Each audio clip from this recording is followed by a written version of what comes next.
First of all একজন স্বাধীন দেশের নাগরিক হিসাবে তো একজন শিল্পী স্বাধীন।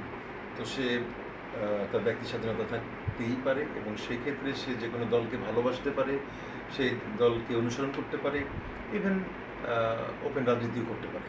তো যেখানে একজন শিল্পী আসবে, শিল্পী তো সবার, তাই না? তা আমাকে জায়গায় আমার অবস্থানে বসে তো আমি রাজনীতি করবো ঠিকই, কিন্তু অপোনেন্ট বা বিরোধী দলের প্রধান যিনি চেয়ারপারসন হোক বা নেত্রী হোক বা যেই হোক না কেন, তাদের এগেনিস্টে তো এরকম উচ্চবাচ্য অশ্লীল মন্তব্য করা একজন সঙ্গীত শিল্পীর শোভা পায় না, এবং এইভাবে ওপেন হয়েও তাদের এগেনিস্টে উচ্চবাচ্য করাও ঠিক নয়।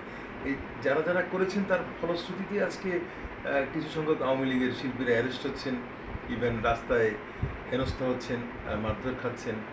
এটা আসলে প্রত্যেকটা দলেরই তো কী বলবো অনুসারী থাকে।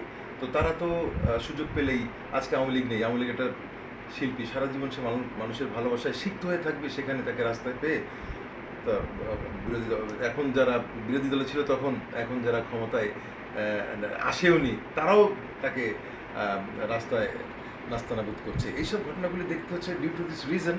এর কারণ হচ্ছে একটাই, যে আমাকে শিল্পী হিসাবে ওইভাবে কথা বলতে হবে, মানুষকে সম্মান দিয়ে তারপরে কথা বলতে হবে, যাতে করে তাহলে কোনো শিল্পী ওইভাবে ভিকটিম হবে না। সারা জীবনই সে গান বাজনা করতে পারবে, অভিনয় করতে পারবে, যতই রাজনৈতিক দল পরিবর্তন হোক না কেন তার উপরে কোনো প্রেশার আসবে না বলে আমার ধারণা, আমার দৃঢ় বিশ্বাস।